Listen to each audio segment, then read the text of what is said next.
No, he's whatever. Another couple Michael Yaakov ben Shoshana. Not a Shema, but you should have Hatzlacha. Amen. Okay, so now we're going back to the hatred. This is the hatred that Aharon brings. Come on, I want to finish up. This is the Shol ben Achil. This is the sinah that Aharon brings to Bnei Israel, between HaKadosh Baruch Hu, because what he said, he made it much harsher, because Aharon says there's nothing to it, right? And now he caused them to be judged as doing it on purpose versus, okay, shogeg. Now, Umash Amru, en hashmada ela kulubanim, right? We know what Rashi says. There's no hashmada, there's no, what's it called? There's no, hashmada means to be really uprooted. Yeah, but really it means to be like uprooted, cut off. Extinct. Right, extinct. When what? It's only kulubanim, taking away the kids. I can't hear myself talk. Which takes a lot, by the way. The question is on this one. There's a question, right? Even when Bnei Yisrael says, "Ki amar Hashem lahashmid etchem," Hashem said that Moshe said that Hashem wanted to lahashmid, to destroy you. V'sham ratzah lomar. What is Moshe trying to say? Ben ha'avot uben ha'banim. That Hashem wanted to destroy the fathers and the children of Bnei Yisrael. With the egel. Egel's a giant thing. You really gotta know that. Egel's no joke. Right? Uminayin lo shekan be'aharon eno rotze lomar ela klubanim. Why over here? How could the Midrash know where it's talking about hashmada, the same lashon? How could it be only talking about Aharon and not the brothers? The other way around. Not the children. Why? No. And it's only referring to his kids. Yeah. But not Aharon. Yes. I'm sorry. That's what I meant to say. Aharon didn't die. Right. Uminayin lo shekan be'aharon eno rotze lomar ela klubanim. Right. How do you know it's only the children? Not where it says hashmada, right? In Ekev, right? I believe it's in Ekev. Yes, in Ekev. It talks about, right? It says ubaharon hitana pa Hashem, right? Hashmido, etc. Ki amar Hashem lahashmid etchem, because Hashem wanted to destroy everybody. What does hashmid mean? It means hashmid means to destroy. Right, he wants to start over. To what? Destroy his seed. Yeah, but the pasuk, the wording says the father and the children, the fathers and the children. It says ben havot, ben habanim. That's the pasuk. So why does the Midrash assume over here it's only talking about the children? What about Aharon? Understood? It says lehashmid in the pasuk in Ekev, all the way in Devarim. Aharon was exempt from that punishment. Why? Right. Why? He's the one that did it. He's the one that's the question. V'yesh lomar shemitehila hayiraui Moshe liot kohen gadol. This is crazy. Moshe, by the way, was Moshe a kohen or not? He was 7 days. He was a kohen to the last day. Really? He was a kohen to the last day. His children were not. He gave up. Ma'alin bakosh ve'en muridin. Once he's a kohen, he stays a kohen. His punishment. Whose? Moshe Rabbeinu's. Yes. In the beginning, it would have been Ra'ui that Moshe was the Kohen, Aharon would be Levi. However, because Moshe Rabbeinu says, Shelach na biyat tishlach, send whoever you want, just not me, he lost the Keonah. And where does it go? At the sneh. What point did he say At the that? at the bush. By questioning Hashem. And Right. Hashem says. Hashem got angry. Hashem says, I'm angry, but I'm going to send Aharon to be on your side. At that point, Hashem says, Aaron's not going to be the Kohen. But what really happens? What happens? The Midrash explains not that the Keonah was taken away from Moshe. It was taken away from his children. Moshe's children weren't Kohanim, but Moshe Rabbeinu himself was a Kohen, and we know this as a fact because in this week's Parashah, he pours the what's it called? He does a korban. He does v'himashach, he puts the oil everywhere on Aharon and the children, and he does a korban. Only Kohen does a korban. That's how we know Moshe is still Kohen, but his children were not. That was his punishment. His punishment was that it goes away from the children. Okay? V'nital mimeno keuna. Omnam, however, lo nitela ela mibanav shel Moshe. Only from the children of Moshe. Why? Because Moshe was a Kohen his entire life, as it says in the Gemara, Zevachim Kov Bet Amud Aleph. He was always a Kohen till the last day. Shekevat she'ala shuv lo yered. One of my favorite things. The Gemara over there talks about Moshe, when if you take something tameh and you put it on the Mizbeach, and then you find that it's tameh. Do you take it down or you leave it on? How do you know? Because once it goes up, you can't take it. Because once it goes, Rabbi Akiva says, once it goes up, ma'alim bakosh ve'en moridin. Once it touches the migdal, the mizbeach, it's mekudash. It's and you don't take it down. Not tameh. Not tameh. Anyone that touches, It's not tameh, but but that's the essence of it. Right. Ma'alin ve'en moridin. Kevan she'ala, once you put it up, shuv en moridin yered. You don't bring it down. And now that Aharon he was zocher, why did Aharon get the keuna? because he was happy with Moshe. Exactly. Because he was happy. He was happy, and he says, "V'ra'acha." He saw you. V'samach belibo. How old was Aharon, and how old was Moshe? 2 years older. 3. 3 years old. You're out. 3 years older. 3 years older. Now imagine my brother is 4 years younger than me. Aren't you a twin? Another brother. Long birth. Good one. Touche. Sorry. So imagine that my younger brother getting a position higher than me. I love my brother dearly, but I don't know how well I'll take it. I mean, I'll try, but it ain't gonna be easy. I don't know. I don't think he watches it anyway, so I can say it. You understand me? Very good. Very good. Well, everyone's scoring points tonight. So Aharon was zocher for the keuna. Why? Because he saw you and he was very happy for you.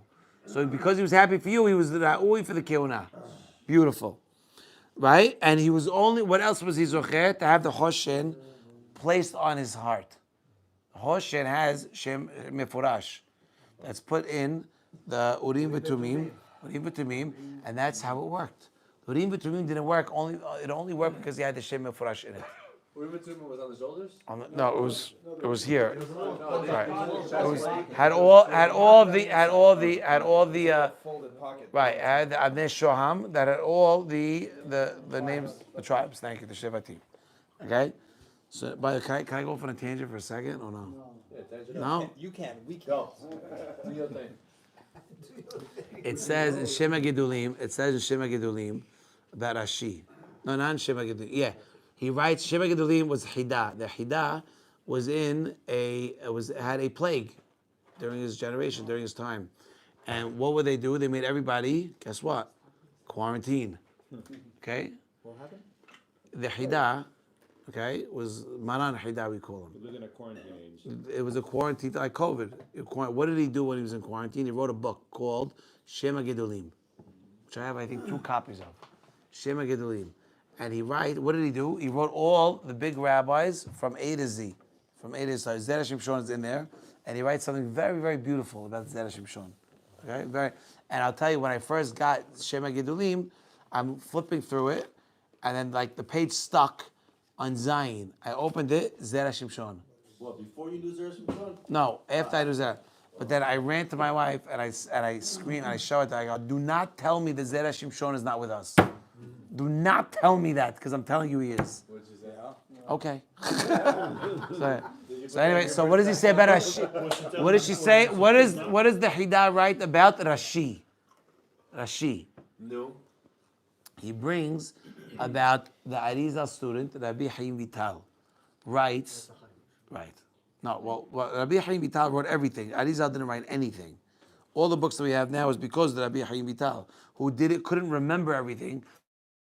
Brings him to somewhere in the Kinneret. Right. Where was the Be'er Miriam? By the Kinneret. And he tells him, drink this. He drinks it, and it's a singular to remember. He was able to remember, and that's when he started writing everything. Do we know what that's? Nah. I wish we did. So now he writes about Rashi, that when Rashi goes to Shamayim, listen boys, when Rashi goes to Shamayim, they want to give him his kiseh, his chair, Rashi, that we live by. And they tell him, we can't give him the kiseh. Why? Because the Rashi knew the Shema Forash. And he didn't give it to anybody to pass down. So he can't sit in his chair. So they won't give him, the Malachim will not give him his chair. This is what's written, the Hida writes at Shema Gedulim.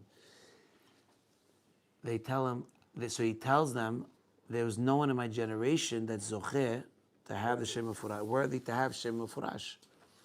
So the Malachim say it's not true. So he says, who? He goes, your grandson. Who's your grandson? Rashbam. Rashbam. So he goes to, and he writes, he goes to him in a dream. She goes to him in a dream, and this is a grandfather. This is a no. Rashi goes to Rashbam in a dream, and he tells, this is a grandfather. You ready? He tells him, get up, do netilat yadayim, say birkat Torah, because I have something to teach you. But it says, do netilat yadayim. You understand? My great grandmother was 80 years old, is telling my great uncle who's 60 years old, did you go to Mincha today? You understand? It's never going to change. And it's good. It's not bad. It's good. It's good. You understand? My parents still, when the war started, okay, I was sleeping on we went to the States when the war started. Right. I was sleeping on my couch in my parents' house. My father set a desk for me in the living room because that's where I was stationed. And we were dealing with Hatzalah and all sorts of stuff. Within the 8th, 9th day, my mother comes over to me. Now, literally, I called work and I told them, I'm not going to be here for the next week and a half, because we don't know how long it was going to be. The war broke out in Israel, which I told them. I said, you guys got to run everything, because I'm going to call you. I'm going to ask you very short questions. I'm not going to ask you how you're doing, but you just answer the question and move on. And they all said, okay. They're legit. That's what happened. My mother comes to me. I was sleeping in the same clothes for 2-3 days. My tefillin is on in the morning. I didn't leave the house where I was, on the phone constantly, talking about vests, helmets, supplies. Everybody was doing the same thing. And my mother comes to me 7-8 days during the war, and she goes, Charles. I go, yeah, Ma. Did you learn today? I promise. Wow. I go, no, Ma. No, I didn't. She goes, you can't trade one for the other. You can't trade one for the other. Huh? You can't just because you're doing well sick with mitzvah, like helping whatever. Which is great and very important. But you have to learn something. You got my mother, okay? Which is crazy. That was it. That's all I needed. Okay, Ma, I got it. You understand? Misha Evin Mevin. All right, now we're going to continue. Let's continue. So now it says that in Hashmada, the question that we have now is when we're talking about destruction, Hashmada is Akira, right? Is pulling out, right? We're saying Kalu Banim, that it's talking about the children. It's hard to understand because we have a pasuk all the way in Ekev that Kilu Banim, that when it says Hashmada, it's talking about the fathers and the children. What makes the Midrash think that right now it's only about the children? What makes the Midrash feel that Aharon is going to be saved? From where to where? Veyesh Lomar. We're almost done, boys. Shemitehila haya ra'ui Moshe liot Kohen. Right? We said this, that Moshe was ra'ui to be the Kohen, Aharon was to be the Levi. But because of what Moshe said, Shelach na b'yat tishlach, send whoever you want to send, just not me. Don't send me. Hashem got angry, and Hashem took away the Keuna. Does not take away the Keuna from Moshe, because once you're on, it's yours. But he did take it away from his children. Good. Doesn't it say his children were also carrying about Zera when they left Mitzrayim? I never saw that ever. No. Yes. Right. Where? He's right. Thank you. Where? I don't remember where, but I remember saying that Moshe's children were one of the reasons why there was Avodah Zarah later down the line. Goshen, yeah. You saw that too? Yeah. No one knows where? It says in Tanakh it changes his name to Menashe because it's covered Moshe, adds a nun in. His children were Gershom and see Eliezer. later on in Tanakh, there's a story about this. Yes, Menashe, yes. The Levi, and he makes a base of Avodah Zarah. And it's a hanging note. If it's not written, you couldn't say it. That's my favorite thing. You know, if it wasn't written, we couldn't say it. You can't make it up. You can't make it up. Shkoyach. So now we're going to say that the Keuna was not taken from Moshe, but was taken from the children, because Moshe Atzmo was a Kohen his whole life, like we know. Ume'ata, now that we know that Aharon is Zocheh for Keuna, why is Aharon Zocheh for Keuna? Because he said the words that Hashem said, right? He saw you and he was happy. He was Zocheh le'adi ha'hoshen natun alibo. He was able to get the Hoshen Mishpat, which is where we stopped right now. And when HaKadosh Baruch Hu got angry at Aharon, he can't kill him. He can't kill him. Why? Because the Kohen. Ma'alim ve'en moridin. You can't take him out. Al Aharon shemama. So wa'el adaraba yesh lo le'achyot v'lo kohen. His zechut protected him. Shh. Wait, by the way, after Rashi gave it over to Rashbam, then he was able to sit. Yeah, obviously. Yeah. He didn't end up finishing it. Like, just, But that's it. Yeah. I mean, you kind of figure it out. Yeah. But that's crazy. Right? I saw it inside. I read it. Rabbi Haim Vital writes this down. I don't know if it's Ketav Yad or if it was in a book that he wrote, but it's legit. It's crazy. So now Ela Adaraba, that Aharon, because he was Zocher for the Keuna, right, his Zechut should protect him. Udhi Maskurto Shelema Asit Kotav Shatsa.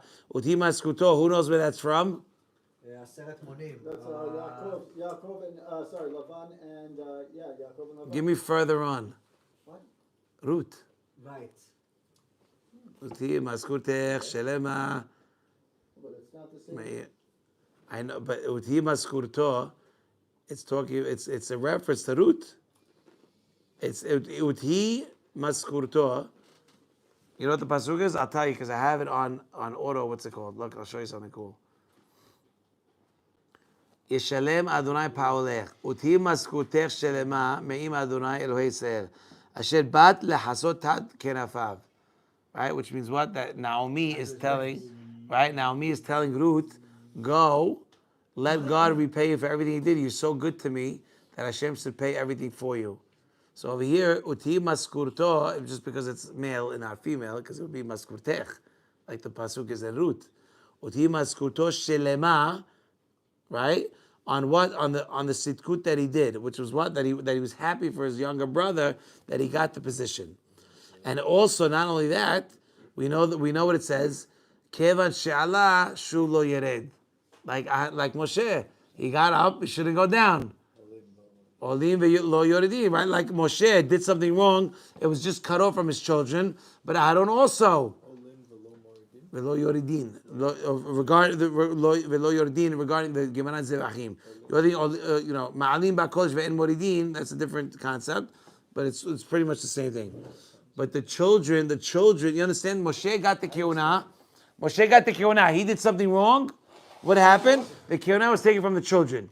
Aharon did something wrong. The keuna should not be taken away from him because he has zechut. So who should it be taken away from? His children. You understand? Moshe did something wrong. He had the keuna. He got it taken away. It didn't get it taken away from him. It got taken away from his children. Aharon, different. Aharon, same thing. He did something wrong. He already owns the keuna. You can't take the keuna away from him. So who are you going to take it away from? His children. Lashmid, even worse. Right. Aval banav. Why did his children get it? His children got it only because his father had it. Only because they didn't do anything special. Aharon's the one that is the breadwinner. But when was it? 5 minutes and we're done. Come on, boys. Aval banav. Could you not do that after I just said we're only 5 minutes and make it sound like it's hard to sit here? It wasn't connected. It seems very connected. He was getting emotionally set up for a giant finish. Okay, look. אבל בניו שאינם באים אלא מכוחו של אהרון, right? Hashta shehura koho. Now that is Aharon's power, his koach was now weakened, so too their koach was also weakened, right? And now we have to say she'en hashmada amur kan be'Aharon ela kilu banav banim. You understand? So Aharon, his power was weakened. Why was it weakened? Because he did what he did. But we can't take away the keuna from him because he's Kohen. So who are we going to take it away from? His children. Just like we did for Aharon. Okay. Not having. Well, hold on. It's really on all. Right. A separate. Stays in his family. I only have 3 minutes. You can't give me another hour. And now that it says kilu, what does it say kilu banim? It doesn't say mitat banim, the death of the children. You have to say that HaKadosh Baruch Hu at the end of the day did not want to kill them. He didn't want to kill the children, right? Ela keshehara apo when Hashem got angry at Aharon, he wanted hayad rotzeh shebanav lo yeh od kohanim. He wanted his children not to be kohanim, right? Just like he did to Moshe's children, like it says in the Midrash in Parshat Vayelech, ki azar kamavet ahava. Which is what? The Pasuk of Zera Shimshon. Right? Love is as strong as death. What does Moshe say? Moshe says, it says in the Zohar, Moshe Rabbeinu rather have 100 deaths Then one feeling of hatred, of jealousy. Jealousy. Pasuk says after, Ki